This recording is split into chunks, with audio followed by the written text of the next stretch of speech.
The waiter had refilled my water glass 3 times when I finally accepted the truth. Tara wasn't coming. I sat alone at Chanterelle, the town's most pretentious restaurant, wearing my best suit like some kind of fool. The engagement ring box felt heavy in my jacket pocket, a 2-carat promise that would never leave its velvet prison. Around me, couples shared intimate conversations over overpriced steaks while I nursed a scotch and my wounded pride. Before we dive deeper into this story, I have one small request. Please subscribe, drop a like, comment, and hit that hype button to boost this channel so more people can discover these incredible Reddit stories. My phone buzzed. A text from my wife of 3 years. Stuck in traffic. Just tell me what you wanted. I stared at those words for a long moment. Tell me what you wanted. Not even an apology. Not even the courtesy of a phone call. After I'd specifically asked her to meet me here tonight, told her it was important, she couldn't be bothered to show up. I typed back, nothing anymore. The waiter approached hesitantly. Sir, would you like to order? Your most expensive bottle of wine, I said, sliding the ring box back into my pocket. I'm celebrating. What's the occasion? The end of my delusions. 2 hours and $300 later, I drove home through the quiet streets of Millbrook Heights. Our neighborhood screamed success, manicured lawns, German cars in every driveway, houses that looked like they belonged in architectural magazines. Tara had insisted we buy here, said it was perfect for her brand. Tara Winslow, lifestyle influencer extraordinaire. 50,000 Instagram followers hanging on her every perfectly curated word. She'd kept her maiden name for business, she said. Everything was for business with Tara. I pulled into our driveway and sat for a moment, looking at the house we'd bought together. Modern glass and steel, all clean lines and cold surfaces. Tara had designed every inch of it, and it looked exactly like her, beautiful, expensive, and utterly without warmth. Inside, the house was dark, except for the glow from Tara's home office. I could hear her voice through the door, probably recording another video about living your best life or manifesting abundance. The irony wasn't lost on me. I poured myself another scotch in our showpiece kitchen and noticed Tara's phone on the marble counter. She must have been in such a hurry to get to her important meeting that she'd forgotten it.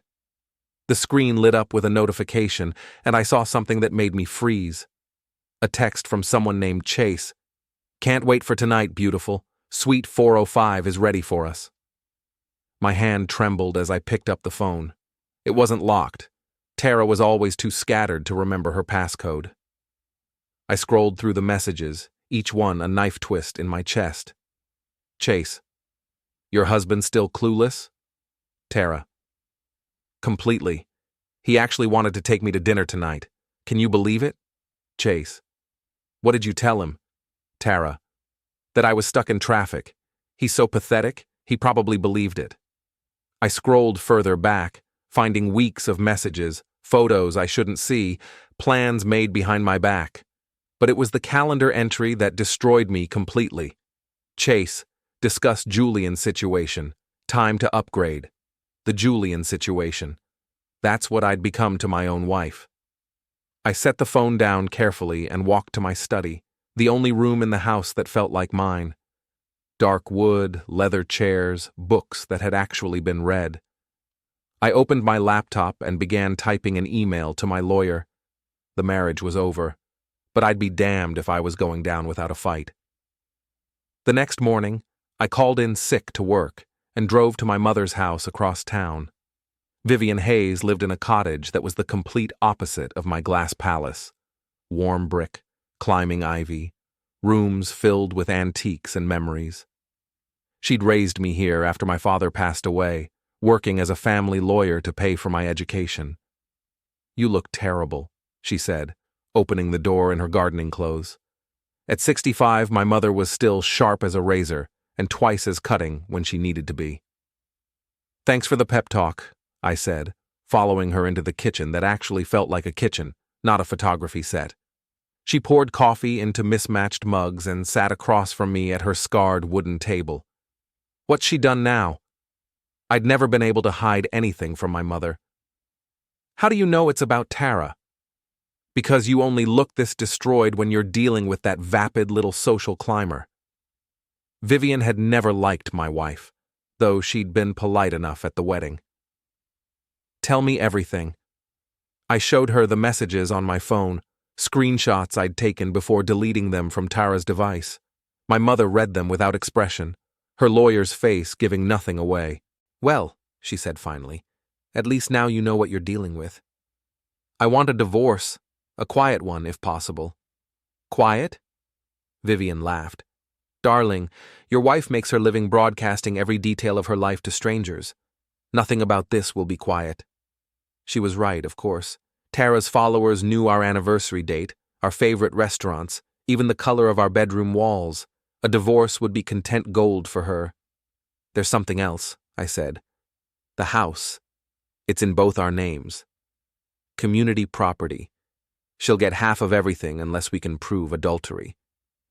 My mother's eyes gleamed. Which, thanks to her carelessness, we can. We spent the morning planning strategy. Vivian knew divorce law inside and out, and she was ruthless when protecting her family. By noon, we had a plan that would leave Tara with nothing but her precious social media following. That afternoon, I met my best friend Danny Morrison at Murphy's Pub downtown. Danny was everything I wasn't, loud, crude, and completely honest about his motivations.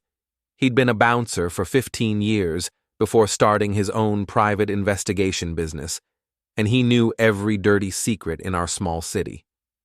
So the princess is cheating, he said, after I'd explained the situation.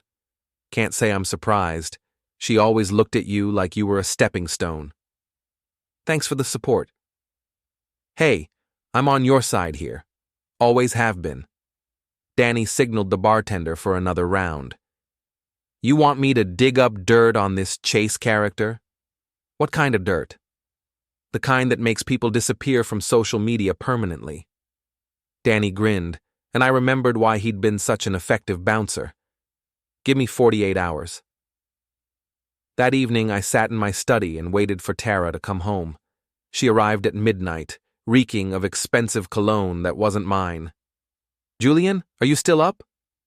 In here, I called. She appeared in the doorway, still beautiful despite everything. Blonde hair perfectly styled, makeup flawless even after her business meeting. She was wearing a dress I'd never seen before. How was your evening? I asked. Exhausting. You know how these networking events are. She didn't even have the grace to look guilty. What did you want to talk about at dinner? Sorry I couldn't make it. Nothing important, I said. Just wanted to spend time with my wife. She smiled, the same practiced smile she used in her videos. That's sweet. Maybe this weekend? Sure. This weekend. After she went upstairs, I opened my laptop and began documenting everything. Screenshots, timestamps, financial records. If Tara wanted to play games, I'd show her what a real game looked like. My phone buzzed with a text from Danny. Found your boy, Chase Benton, personal trainer at Elite Fitness. 3 DUIs, 2 restraining orders, and a bankruptcy from last year. This guy's a real winner. I smiled for the first time in days. Tara had always prided herself on her excellent taste in everything. Wait until her followers found out about her excellent taste in men. Danny's report arrived the next morning via encrypted email, and it was even worse than I'd hoped. Chase Benton wasn't just a cheating scumbag, he was a professional scumbag. Subject has a pattern of targeting married women in affluent neighborhoods, Danny had written. Previous relationships include Sarah Chen, divorced her husband after 6-month affair, husband lost house, Michelle Torres, cleaned out joint account before disappearing, and Rebecca Walsh, still married but paying subjects rent. I printed everything and spread it across my desk like a war room. Bank statements showing cash withdrawals I hadn't authorized, credit card bills for restaurants I'd never been to, Hotel receipts from the Grand View, where Suite 405 apparently rented for $400 a night. My phone rang. "Julian, it's Tom Bradley." Tom had been my friend since college, one of the guys who'd stood up at my wedding. He worked in commercial real estate and had helped us find our house. "Hey, Tom, what's up? I need to ask you something, and it's going to sound weird. Did you and Tara split up?" My stomach dropped. "Why would you ask that?" "Because she called yesterday asking about putting the house on the market. Said you two were looking to upgrade, but she wanted to handle the listing herself." Tom paused. "She specifically asked me not to mention it to you. Said it was supposed to be a surprise." A surprise. Right. The kind of surprise that left me homeless and broke. "Tom, I need you to do me a favor. Don't list anything until you hear from me directly, okay?" "Sure. But Julian, I'll explain later. Just trust me on this." I hung up and immediately called my lawyer, Patricia Webb. We'd gone to high school together, and she specialized in messy divorces. "Julian, I was just about to call you. I've reviewed everything your mother sent over, and we have a strong case. But there's something else you need to know." "What now?" "Your wife filed a motion yesterday requesting temporary spousal support. She's claiming you've been financially controlling and that she needs money to maintain her lifestyle during the separation proceedings." "What separation proceedings?" "The ones she filed yesterday morning. Congratulations, you're officially being divorced." I sat down hard in my chair. While I'd been planning my strategy, Tara had already made her first move. She was better at this game than I'd given her credit for. "There's more," Patricia continued. "She's requesting the house, half your business assets, and ongoing support for her media career. She's claiming her social media presence is a joint marital asset that requires ongoing financial support." "Can she do that?" "She can try. But Julian, the adultery evidence changes everything. If we can prove she's been cheating, and especially if we can show she's been planning to defraud you, we can fight this. What do you need?" "More than screenshots. We need witnesses, documentation, proof of intent to deceive. Can you get that?" I looked at Danny's report spread across my desk. "Leave that to me." That evening, I followed Tara to Elite Fitness. The gym was in an upscale shopping center, all glass and chrome with motivational posters everywhere. Through the window, I could see her in the personal training area with a man who had to be Chase. He was exactly what I had expected. Tall, muscular, the kind of guy who spent more on protein powder than most people spent on groceries. He had his hands on my wife's waist, correcting her form, on some exercise that looked more like foreplay. I took photos with my phone, making sure to capture their faces clearly. Then I waited. They left together an hour later, Tara's hand on his arm as they walked to the parking garage. I followed at a distance, documenting everything. They drove separately to the Grand View Hotel, where I watched them enter the lobby together. I waited in my car for 2 hours, taking photos of Chase's truck in the parking garage, noting the timestamps.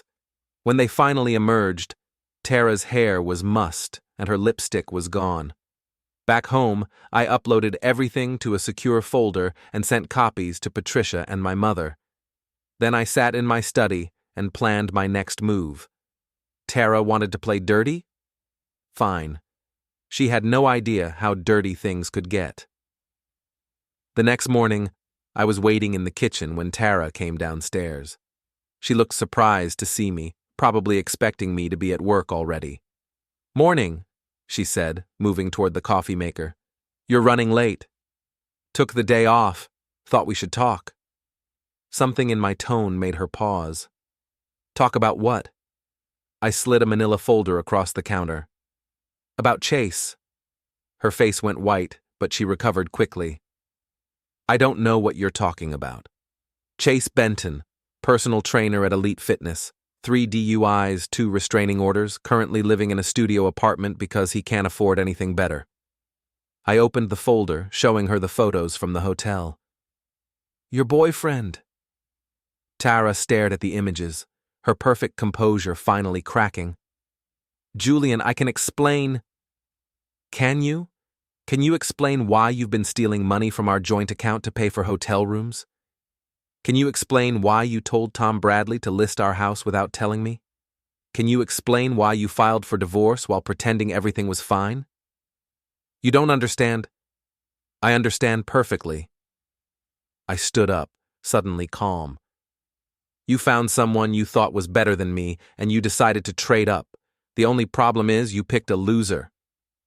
Chase isn't a loser. He's a broke con artist who targets married women. You're not his first victim, Tara. You're just the latest. I pulled out Danny's full report. Sarah Chen, Michelle Torres, Rebecca Walsh. Ring any bells? She grabbed the papers, reading frantically. I watched her face change as the truth sank in. He told me he loved me, she whispered. He loves your bank account, just like he loved theirs. I took the papers back. The question now is what we do about it. What do you mean? I mean you have two choices. We can handle this divorce quietly, split things fairly, and you can disappear with whatever dignity you have left.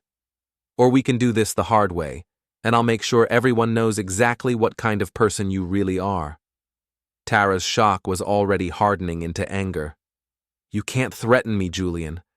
I have followers, people who care about me, people who think they know you. What do you think they'll say when they find out their lifestyle guru is a cheating thief? I never stole anything. The hotel receipts say otherwise. The cash withdrawals say otherwise. I closed the folder. Your choice, Tara. Easy way or hard way. She stared at me for a long moment, and I saw something I'd never seen before in her eyes. Genuine fear. I need time to think. You have 24 hours. After she left, I called Danny. I need you to keep watching her. She's going to run to Chase, and I want to know what they're planning. Already on it. But Julian, there's something else you should know. What? Your wife isn't the only one Chase is seeing. He's got at least 2 other married women on the hook right now. This guy's running a full operation. I smiled grimly. Perfect. Get me everything you can on the others. That afternoon, my phone started ringing. First, it was Tom Bradley, confused about mixed signals regarding the house. Then it was our mutual friends, Mike and Jennifer Hartley, Steve and Lisa Chang, all asking carefully worded questions about whether everything was okay. Tara was making her own moves, reaching out to our social circle, probably trying to control the narrative before I could. I'd expected this. What I hadn't expected was the call from my business partner, Robert Kim. Julian, what the hell is going on? Tara just called asking about your ownership percentage in the company. She said you two were getting divorced and she needed to understand the asset division. She what? She wanted to know if your shares were community property. I told her to talk to a lawyer, but Julian, this sounds serious. It was serious. Tara wasn't just going after the house and our savings. She was going after my business, the company I'd built from nothing over the past 8 years. That evening, I drove to Elite Fitness and waited in the parking lot. Chase emerged at closing time, walking to his beat-up pickup truck with the confidence of a man who thought he was winning. I got out of my car and approached him. Chase Benton? He turned, sizing me up. Yeah? Who's asking? Julian Hayes, Tara's husband. His expression shifted, wariness replacing arrogance. Look, man, I don't want any trouble. Too late for that. I stepped closer. We need to talk. I don't think that's a good idea. I think it's a great idea. See, I know all about your little business model. Sarah Chen, Michelle Torres, Rebecca Walsh. Should I keep going? Chase's face went pale. I don't know what you're talking about. Sure you do. You target married women, seduce them, get them to leave their husbands, and then clean them out. It's a good scam, I'll give you that. But you picked the wrong mark this time. Your wife came to me. My wife is an idiot, but she's my idiot, and you're going to stay away from her. Chase straightened up, trying to look tough. Or what? I smiled, and something in my expression made him take a step back. Or I'll make sure every woman in this city knows exactly what you are. I'll post your photo on every social media platform, every dating app, every community board. I'll make you famous, Chase. Just not the kind of famous you want to be. You can't do that. Try me. I handed him a business card. That's my lawyer's number. You're going to call her tomorrow and sign a statement admitting to the affair. In exchange, I won't destroy your life. And if I don't, then I'll destroy it anyway, and you won't get anything out of the deal. I walked back to my car, leaving him standing in the parking lot. As I drove away, I saw him in my rearview mirror, still holding the business card, one down, one to go. The next morning brought chaos. I woke to find 17 missed calls and 43 text messages on my phone. Tara had made her choice, and it wasn't the easy way. Instead of calling me, she'd posted a long, emotional video to her Instagram account. In it, she painted herself as the victim of an emotionally abusive marriage, claiming I'd been controlling and manipulative throughout our relationship. She'd carefully edited the story to make it seem like she'd finally found the courage to leave me for someone who truly appreciated her. The comments were overwhelmingly supportive. Her followers were calling me every name in the book and praising her for her bravery in escaping such a toxic situation. My phone rang. Patricia Webb, sounding grim. "Julian, we have a problem. Your wife's video has been viewed over 100,000 times. She's created a public narrative that's going to be very difficult to counter." "What about the evidence?" "Evidence doesn't matter if the court of public opinion has already decided you're the villain. And Julian, there's something else. She's claiming you threatened her and her friend last night." "Her friend?" "Chase Benton. He filed a police report claiming you confronted him in a parking lot and made threats against his safety." I closed my eyes. Tara and Chase had outmaneuvered me, turning my confrontation into evidence of my supposed abusive behavior. What do we do now? We fight back, but it's going to get ugly. I spent the morning fielding calls from friends and colleagues who'd seen Tara's video. Most were supportive, but I could hear the doubt in their voices. Tara was beautiful, articulate, and sympathetic. I was just the angry ex-husband. The turning point came when Danny called with news that changed everything.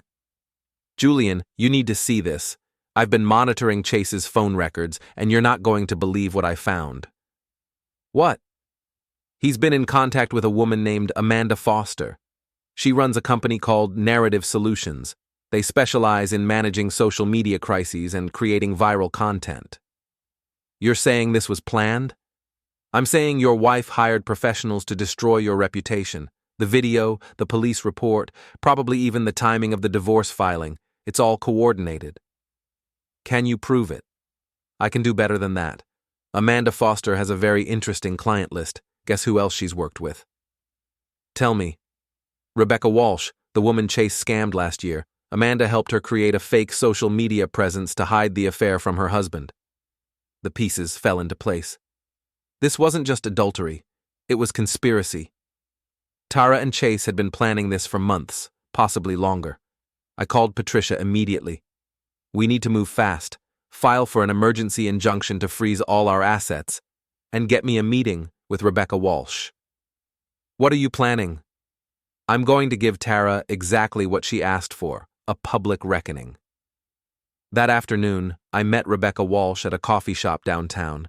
She was a small, nervous woman who looked like she'd been through hell. When I showed her the photos of Chase and Tara, she started crying. "He told me I was special," she said. "He said his other relationships were just business, but what we had was real." "How much did he take you for?" $50,000.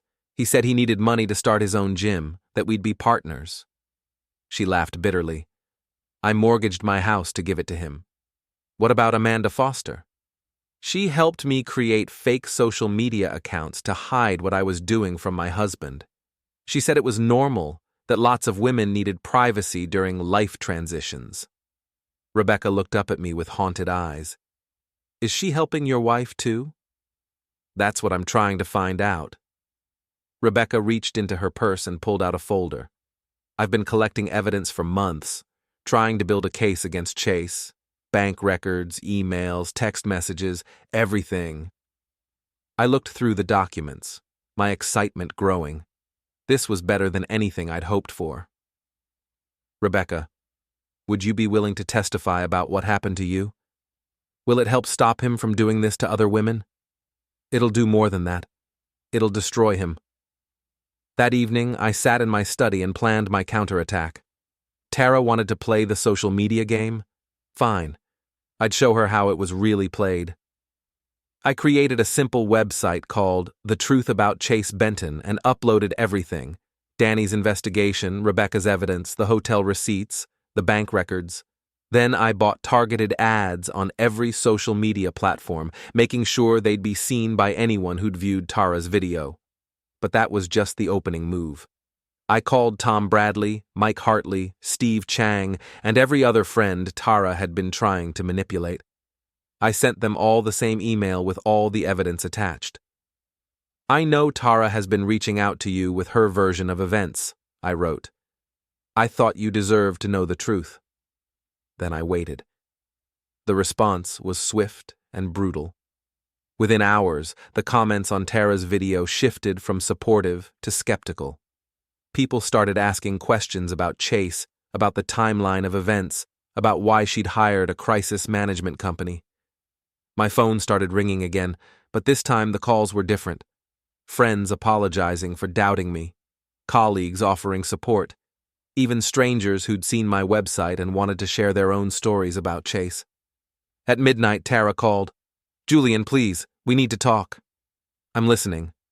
Take down the website, please. You're destroying my career. You destroyed our marriage.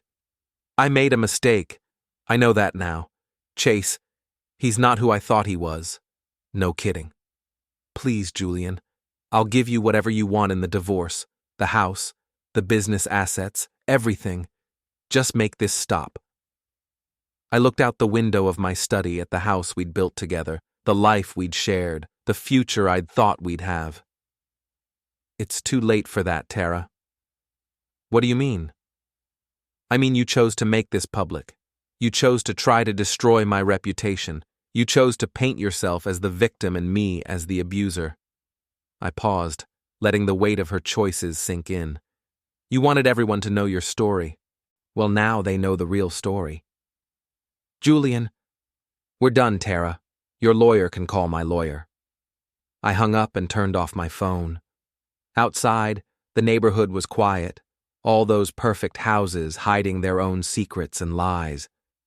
But mine weren't hidden anymore. They were out in the open, and for the first time in months, I felt free. 3 months later, I sat in Patricia Webb's office reviewing the final divorce settlement. Tara had agreed to everything. I kept the house, the business, and most of our assets.